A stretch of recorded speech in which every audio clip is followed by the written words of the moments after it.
Vamos conversar sobre um assunto sério aqui hoje que precisa muito da atenção da gente.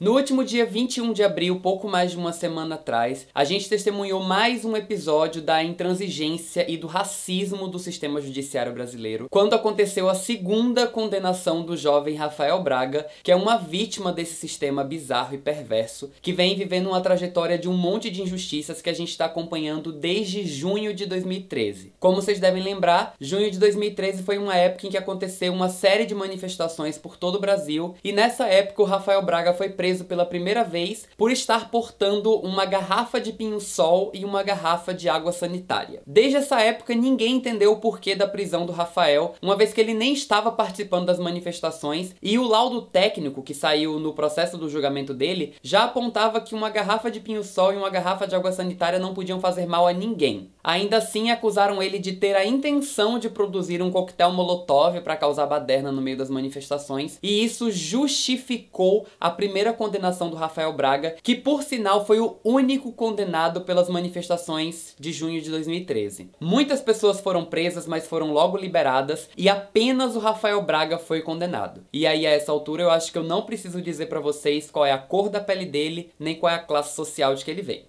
Um tempo depois da condenação, o Rafael conseguiu apoio de alguns advogados que trabalham na questão de direitos humanos, e com uma série de processos ele passou a cumprir a pena em liberdade. E aí ele voltou a morar com a família e usava uma tornozeleira eletrônica para rastrear a localização dele. Até que, em janeiro desse ano, num dia qualquer, o Rafael saiu de casa para comprar pão. Só que nenhum preto pobre numa favela brasileira pode sair apenas para comprar pão. Ele vai sempre ser considerado uma ameaça. E ele foi abordado por policiais da UPP, que em depoimento disseram que encontraram com ele meio grama de maconha e 9 gramas de cocaína. De acordo com o depoimento do Rafael, essas drogas não eram dele, e ele foi abordado por policiais que arrastaram ele, agrediram ele e tentaram pressionar para que ele delatasse um traficante da comunidade, dizendo que se ele não entregasse o nome de ninguém, eles iam plantar drogas para incriminar ele. E aí o processo se desenrolou da forma mais injusta, intransigente e inadequada possível. Os policiais que deram depoimento entraram em contradição, mas isso não foi levado em consideração pelo juiz. Foi ouvida uma testemunha de defesa que corroborou a versão do Rafael, dizendo que ela viu o Rafael sendo arrastado e agredido pelos policiais, mas o depoimento dessa mulher foi completamente desconsiderado pelo juiz. Além disso, os advogados de defesa pediram acesso às informações da tornozeleira do Rafael, que deveria ter a localização dele, e pediram também informações das câmeras de segurança da viatura. E o juiz negou o acesso a esses dados, dizendo que era uma solicitação impertinente. E aí, depois de todos esses absurdos, sem que fosse garantido ao Rafael direito à ampla defesa, o Rafael foi condenado novamente, tendo como base da condenação apenas o depoimento dos policiais. Reitero que nesses depoimentos, os policiais entraram em contradição uns com os outros. O caso do Rafael é um caso muito emblemático, porque ele carrega uma série de injustiças em duas condenações que foram feitas sem sustentação em provas suficientes, tendo por base apenas o depoimento de policiais. Mas para além de um caso exclusivo, é preciso entender que a realidade do Rafael é uma realidade que reproduz uma história enorme de uma política de encarceramento e de criminalização da população negra, e especialmente da juventude negra no Brasil. Esse processo de criminalização e de encarceramento é um processo que tem sido alimentado a qualquer custo, e tanto a polícia quanto o judiciário brasileiro têm servido historicamente à manutenção desse sistema. E aí, observando esse caso, a gente consegue perceber como funciona a seletividade penal que se aplica a uma série de outras situações. Basta a gente ver que entre muitos presos nas manifestações, só o Rafael foi condenado, e basta a gente pensar que qualquer pessoa branca portando meio grama de maconha seria enquadrado como um consumidor e seria liberado pela polícia. Não seria condenado por tráfico de drogas como Rafael foi.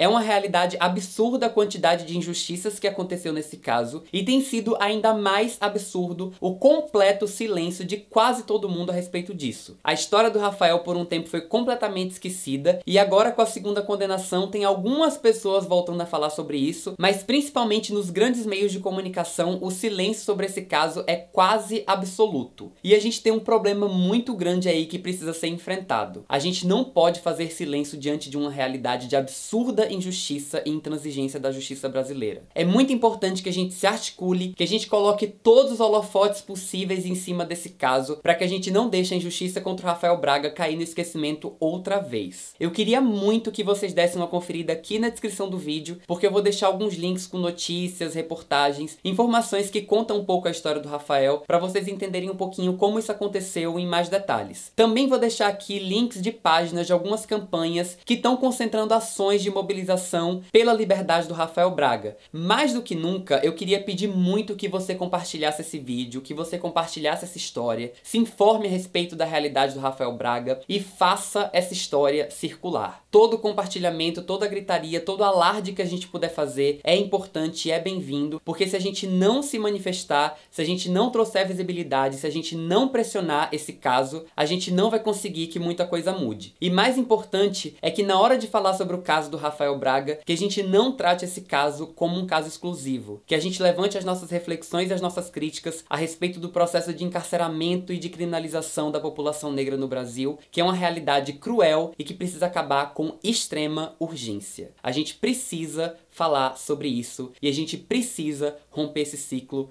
urgentemente. Então o recado de hoje é esse e vamos compartilhar todo mundo o nosso grito de liberdade para o Rafael Braga. É isso, conto com todo mundo, um beijo e a gente se vê no próximo vídeo aqui no Muro Pequeno. Até lá, tchau, tchau.